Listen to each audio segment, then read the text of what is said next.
Ah, the InWin Dragon. What in the world was InWin thinking when they built this system 8 years ago? And what was I thinking when I bought it?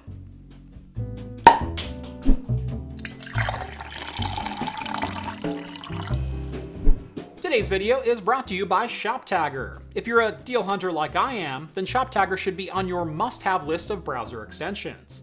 You all know my well-documented eBay and AliExpress buying habits, and ShopTagger has made it simple to know if the price I've found is the lowest available. ShopTagger is easy to use. Just download the browser extension and start shopping on any supported website.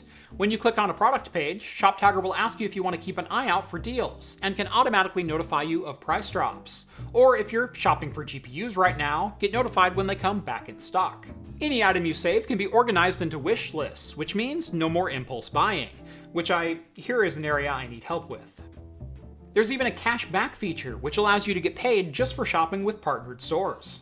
Not only that, if you use the Chrome browser extension, ShopTagger will automatically apply coupon codes at checkout from their massive database, making sure you get the best possible price every single time.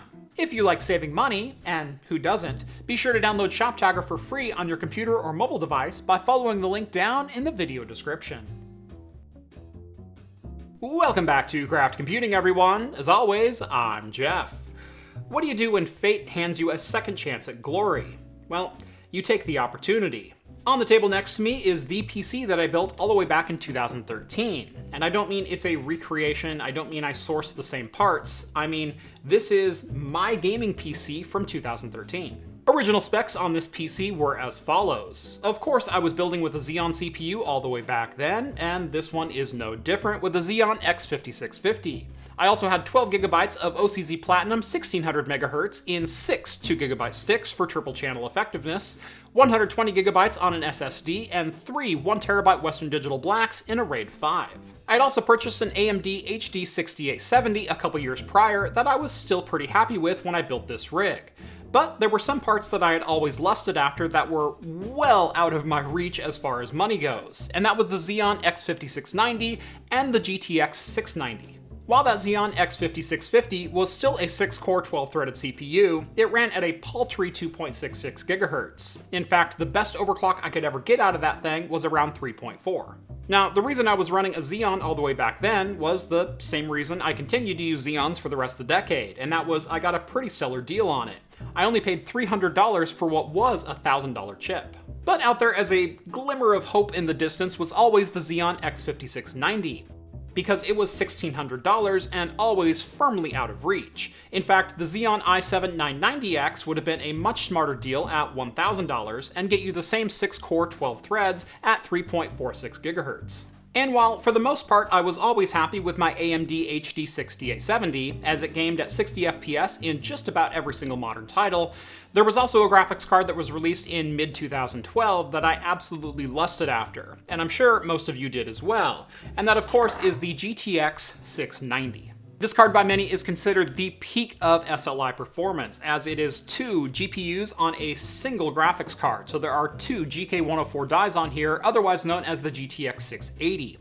This card also retailed for around $1,000 when it came out. However, what was better than one GTX 690? That was 2 GTX 690s. So yeah, that's 4 GTX 680s in quad SLI. 2013 me just had a stroke. So while my Xeon X5650 and AMD HD 6870 weren't exactly shabby for the day, they were also far from the flagship parts. So what would 2013 Jeff have done had he been able to afford all of this? I present to you my 2013 Dream PC. Back in 2016, I actually sold this PC to a really good friend of mine, and it's been serving him well ever since.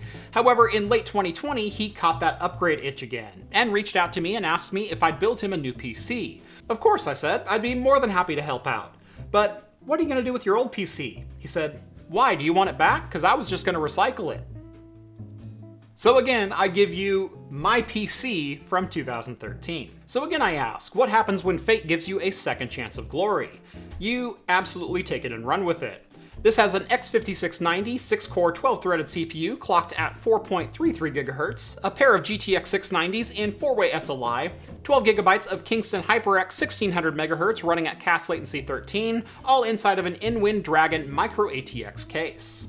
I've made a couple other upgrades to the system as well, just to make sure it runs as it should, such as the Fractal Design 750-watt gold-rated power supply, a pair of Cooler Master MacLeod fans, and a Noctua 80mm for the exhaust. This is running the same 120GB SSD that I ran as a boot disk all the way back in 2013, but instead of the three 1TB Western Digital Blacks, I opted to go with a single 2TB SSD. So, will my dream PC hold up to the expectations I had for it 8 years ago? Am I going to have a newfound respect for the system I built back then? Or am I just going to be thrilled that I saved $3,000 and went with some more budget-friendly options from the time? Only one way to find out. Now, just for clarification, this is not a review of how a GTX 690 would work in 2021. Rather, this review is based around Windows 7 and games from the 2012 and 2013 era that I actually played on this machine. So this is less of a should you buy a GTX 690 in 2021? That answer is pretty much no, unless that's the only graphics card you can find with the current market, in which case, yes. And more of a, would I have been happy with buying a set of GTX 690s all the way back in 2013? Starting with 3D Mark Firestrike, just to get an idea of how well the GTX 690 may have scaled in SLI. Running the single card with 2 GPUs, which is, by the way, a 2-way SLI configuration, we see a graphics score of 12,630. Adding the second graphics card in and configuring quad SLI jumps our graphics score all the way up to a 22,000 flat, which is a full 74% increase over the 2-way SLI configuration. That's also a full 320% faster than a single card GTX 690, or what is essentially a GTX 680. And let's just say my 6870 didn't fare too well in this test with a graphics score of 2872, also known as some kind of fraction I don't even want to do the math for. Up first for the gaming is Dishonored, a game that I could not have played more of back when it launched in 2012.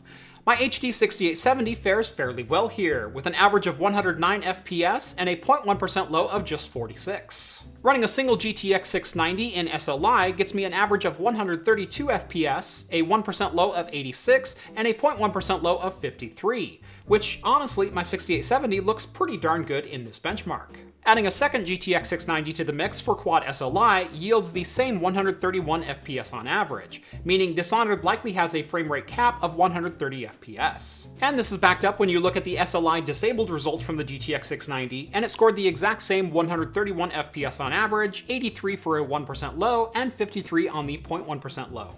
We also saw a very typical result from SLI systems, with a 1% and 0.1% low drop from a 2-way setup, with 59 and 35 FPS respectively. So while enabling SLI on a single GTX 90 didn't hurt results, it also didn't help the results either, and enabling quad SLI does nothing but introduce stuttering into this game. Moving on to Grand Theft Auto V, which launched on the PC in September of 2013. Yes, it's been around that long. My 6870 kept crashing my benchmarking program, but I will say the average was around 45 FPS with a 1% low of around 30. That's the best my eye could make up as I was watching the frame counter in the upper right hand corner. Now we all know AMD cards have traditionally struggled with GTA 5 since its release, and this is made pretty clear by the results from the GTX 690 even without SLI enabled, seeing an average of 96 frames per second, a 1% low of 60, and a 0.1% low of 47. Yeah, the 0.1% low was higher than the average from the 6870. Enabling 2-way SLI does get us a little bit of a bump up to 105 FPS on average, with a 0.1% low still at 46. However, the fun begins when we add the second GTX 690 in 4-way SLI, as it drops our average down to 91, and we see a 0.1% low of 16.6. Enabling 4-way SLI turned this game into a stuttery mess that was nearly unplayable. Hitman Absolution launched in November of 2012 and is kind of seen by the Hitman franchise as the game that we shouldn't have made. It's not that it's a bad game, it just wasn't a very good Hitman game. But I will say the graphics were absolutely beautiful when it launched. Starting with my 6870, which I played an awful lot of Hitman on this card, we see an average of 61 FPS, a 1% low of 22, and a 0.1% low of 20. Now I will say this benchmark was captured from Chinatown, which is one of the most demanding sections of the game due to the population density, and is really not representative of gameplay as a whole, but more the worst case scenario for this game. That being said, a single GTX 690 put my AMD card to shame, with an average of 103 FPS, a 1% low of 64, and a 0.1% low of 59. Enabling SLI, and we see some of our best scaling for the day, jumping up to 177 FPS on average, with a 1% low of 104 and a 0.1% low of 89. Introducing a second GTX 690 for Quad SLI yet again yields us negative results, with our average going up ever so slightly to 180, however our 1% low and 0.1% low dropping to 97 and 86 respectively.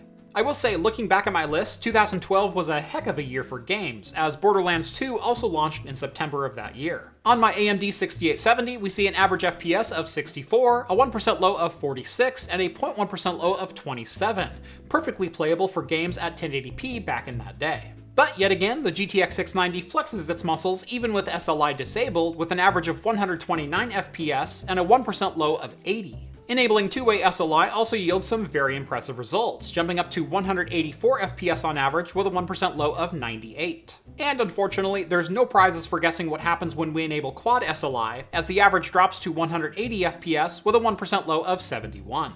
And if any of you were curious how a game from 2008 could generate the meme, but can't it run Crysis, just remember that the graphics cards I'm reviewing were produced in 2010 and 2012 respectively, and represent some of the fastest cards for their day. Starting with the 6870 at 1080p and max settings, we see an average of 34 FPS and a 0.1% low of 15.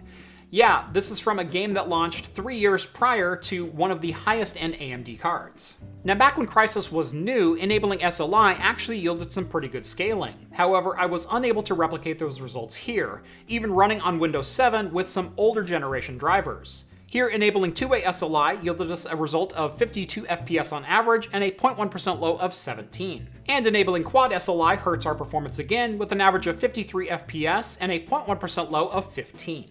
However, I will say Quad SLI still beat the 6870 in all three metrics. So, firing up the old Flux capacitor and jumping back to 2013, would I have been happy with the CPU upgrade from the X5650 to the X5690? From the performance standpoint, absolutely yes, as I am very happy with the 4.3 GHz overclock I can get in here versus the 3.4 I ran on the X5650. However, when you take the price points into consideration, I paid only $300 for my X5650 versus the $1,600 the X5690 would have cost when it was new. As far as the GTX 690s go, I'll say, be very careful when you meet your heroes. I know this was a pretty limited test of games from back in that day, but not a single game took advantage of 3 and 4-way SLI. In fact, most games saw worse performance in 4 GPU configurations than a 2-way GPU configuration. While this was the ultimate GPU combo back in the day, it was still more for bragging rights than anything else. A single GTX 680 was likely the better way to go for $500. In fact, doubling your cash to spring for the GTX 690 did get you better results, but it was also far from the 183% scaling that we see in 3D Mark Firestrike. And as far as 4-way SLI support goes, well, it's about as effective as 2-way SLI support is today. So, I hope you guys enjoyed this little walk down memory lane, but quick question for you. What was the ultimate PC that you never got to build yourself? Let me know down in the comments below. On your way down there, make sure to drop this video a like and subscribe to Craft Computing if you haven't done so already. Follow me on Twitter at Craft Computing to keep up with my daily shenanigans like this. And if you like the content you see on this channel and want to help support me in what I do, consider joining the Patreon or Float Plane. Links are also down in the video description. Thank you all so much for watching this one, and as always, I will see you in the next video. Cheers, guys.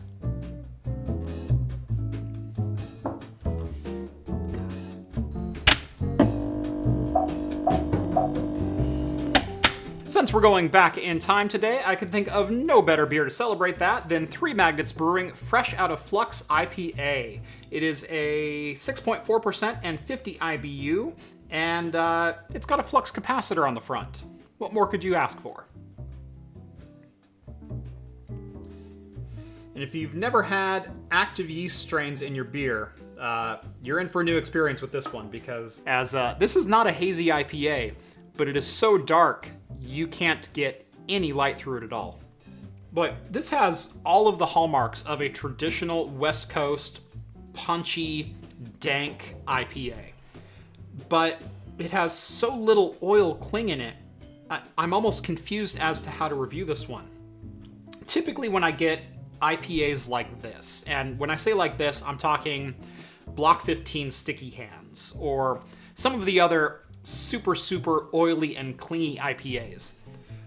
This is very much in that same category where there's just a little bit of citrus to kind of lull you to sleep, but then all you can taste for about 10 minutes afterwards is this IPA.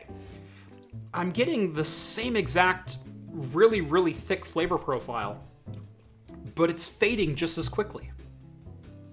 It's really interesting. This beer's got me in a little bit of a quandary because I don't really know how to review it. It's just a unique flavor profile that doesn't really compare easily to other IPAs that I've had. All the right hallmarks are there, but they're in a little bit different order or a little bit different take than you'd normally get, which makes it pretty good and pretty interesting. It's a super thick IPA without being oily and coating. It's got a little bit of what I want to call an acid burn without being a hazy. It's got active yeast in it. It's got 3 different types of malt, 3 different types of hops, plus some hop oil added and 2 yeast strains. There's a lot to dig into in this beer, and I can't say that I can compare it to another IPA. All the right flavors are there for a West Coast IPA, but you almost experience them in brand new ways. Very good. If you can find one, snag one.